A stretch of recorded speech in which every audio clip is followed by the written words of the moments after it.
The days are getting a lot shorter. Be sure your books do too.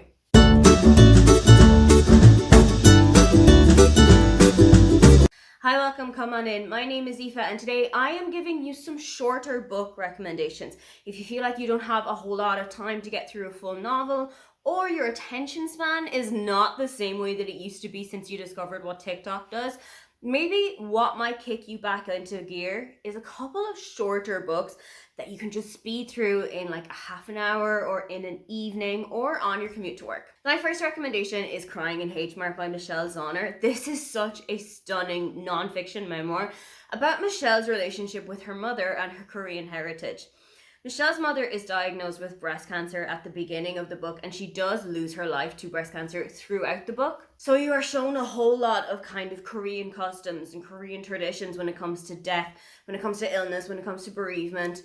And that was such an eye-opener for me. It was so interesting to see it from a whole different perspective, from a whole different culture. Irish funeral culture is very kind of get it all done in a couple of days. I think from death to burial, you can go from around 3 days maximum, unless somebody really has to come home from somewhere or if there are some complications. Whereas I felt like this one was a little bit more drawn out. There is also quite a tumultuous relationship between Michelle and her father that you see in this book.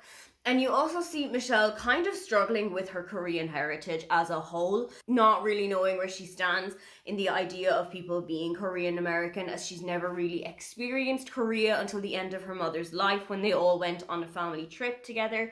She doesn't really know a whole lot of her family back in South Korea. There is a really touching moment where Michelle, her father, her mother, and Michelle's fiance all go to Korea. And I really loved this kind of bonding trip that they all had together. They all just kind of spent some time together in her mother's home country and just enjoy their few moments together. As you can imagine, this is full of a lot of Korean food references, and it really genuinely will make you super hungry. I really recommend going to get some Korean chicken or some bibimbap or whatever you can get your hands on while you are eating this book and truly immersing yourself in it. Next up is another memoir, and that's I Feel Bad About My Neck by Nora Ephron. Nora Ephron is one of my favorite directors of all time. She has 3 movies that genuinely play out so often for me. You've Got Mail, Sleepless in Seattle, and When Harry Met Sally. I Feel Bad About My Neck is Nora's life story as she was moving to New York, as she was just getting herself set up as a screenwriter there. Some of it is about her first marriage, and I genuinely loved watching the streets of New York through Nora's eyes and hearing about her struggles when she is just setting up her life in the city. I also loved the kind of insight that we get to some of her screenwriting situations, to some of her work time. It's such a wonderful book for somebody who is a rom-com connoisseur, for somebody who really loves Nora Ephron's movies, and I definitely recommend it for them. Something super cozy that you can collapse into is the Before the Coffee Gets Cold series by Toshikazu Kawaguchi. All of these books are super short and super slim. I think the shortest of them is about 190, 195 pages. The longest is probably somewhere around the 230, 240 marks, so they're definitely something you can get done in an evening. Before the Coffee Gets Cold is set in a cafe in the back streets of Tokyo, which is a little bit different to any cafe you've ever been to before.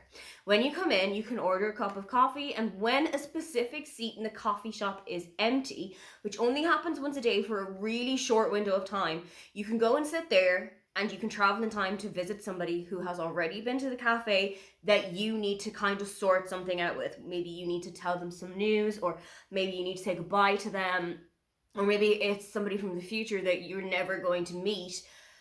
All of these stories are so heartwarming, but equally heartbreaking. I would recommend bringing a box of tissues with you when you are reading this, but also I would recommend putting on like a cozy coffee shop atmospheric playlist on YouTube, getting a cup of coffee for yourself, sitting in underneath the blankets, and just going straight for it. This one might be a little bit niche, but if you are a fan of the world of Schitt's Creek, the TV show, I would highly recommend Love That Journey for Me by Dr. Emily Garzide. This was written as a kind of a deep dive into the series itself, into the characters, into each one of the series, into the writing, and into how the series came to be as a whole. I absolutely love Schitt's Creek. I love the warmth and the welcomingness of the coziness of the small little town in Canada. I also love finding out things about the movies that I have seen or the TV shows that I watch. I am an avid reader of the trivia pages of IMDb, I will instantly go to that page more than like the cast or more than like the summary. I go to the trivia pages all the time to try and find out things about like the behind the scenes workings and if the cast got along with each other and why this had to happen in this specific way because this person wasn't on set this day. So when you're reading something that's like that, when you're reading something like that about a TV show that you know and love, it really gives you another level of appreciation for it. So if you are somebody who was enamored by Schitt's Creek just as much as I was, I think this is the book for you. This book may be for children, but I definitely think it's one that adults would really enjoy as well, and that is Matilda by Roald Dahl. It's especially one that I think us bookworms would really enjoy, because it will give you a whole new appreciation for your childhood. It will give you a whole new love of books. It will give you a new grasp of learning. I've reread Matilda about 3 or 4 times, and I've even once reread it in German just to see how good my German actually was. And I feel like that was the best thing to do about it because A, it's a super short book. It only will take me about a couple of days to read it, even if I'm reading in German. The story is so engaging and the story is so enthralling and the characters are so intricate and intense that you just want to keep reading the book. You just want to keep turning. You just want to know what's going to happen. A short book, however, that is 100% totally, definitely, absolutely not for children is Sweet on the Greek, also published as The Fake Boyfriend Fiasco by Talia Hibbert. I worship the ground that Talia Hibbert walks on. I am absolutely enthralled by her books, and this one is definitely more spicy than the Brown Sister trilogy. So if you liked the Brown Sister trilogy spice level, but you wanted it maybe a little bit more higher, check this one out. This one follows Nick and Aria, who meet each other in a hotel in Spain. Nick is a Greek footballer and Aria is from the UK, and they meet each other in the lobby and decide to fake date each other. Nick is kind of looking for a girlfriend who is going to settle him down and kind of stop the playboy reputation that he is getting along his teammates and in the media, and Aria just basically needs the cash. What follows is hijinks in the hotel, a box full of sex toys, and a book that has absolutely zero chill whatsoever, but he falls first and he definitely falls harder. Another really short book that I would recommend is Convenience Store Woman by Sayaka Murata. I absolutely loved this one and I didn't expect to love it as much as I did because it is something that's totally different to what I usually read. This book is a translation from the Japanese and it follows Kiko, who is 36 years old. She's worked in the same convenience store, I think it's called Smile Mart, since she was about 18, and this is the kind of routine that she loves in her life. She loves going into the store, stacking everything up on the shelves, making sure that it's in the right place and that the labels are facing the right way, and then one day her life is thrown into chaos. A new coworker comes into the shop and they are a complete burst of color. They are the complete opposite of what Kiko has been like. Her family have been basically ragging on her the whole time to get married, get a husband, have a family, settle down, bring them honor, basically. And that is not the situation that Kiko wants for herself. But things might start to look slightly different when her new coworker joins. Another fantastic short book in translation, this time from Korean, is Kim Ji-young, born 1982 by Cho Nam-ju. This I had a different idea of when I went into as to what it actually turned out to be. I thought that this was like a kind of a fictionalized telling of your basic Korean woman who was born in 1982 and what her life would look like in every year of her life, and I was incorrect. This is actually the story of Kim Ji-young, who was born in 1982, is now pregnant with her first child, and her daughter has been born, and she and her husband decide that she is going to give up work and care for her daughter full time. However, this kind of sends her life into a bit of a spiral, and her husband decides that she's going to have to go and speak to a psychiatrist to sort everything out. Throughout the course of the book, as she's speaking to the psychiatrist, you learn more about Kim Ji-young's upbringing, you learn more about her childhood, about her school years, about the work that she was doing at her job before she had a child, and what her wedding was like, what her married life is like, all kind of set around the background of South Korea. I love reading about other cultures, other places that I didn't grow up in, that I have no experience with, and this is such a fantastic way to do that. Remember that I said I love reading books about the behind the scenes of TV shows or of movies or like pop culture? This is another one of those. This is Over the Hills and Far Away by Nikki Smedley, a name that you will definitely not recognize, but she has been on your TV screens 100% certainty. Nikki Smedley was the voice and the body behind Lala, one of the Teletubbies from the 1990s, who were an absolutely huge international phenomenon.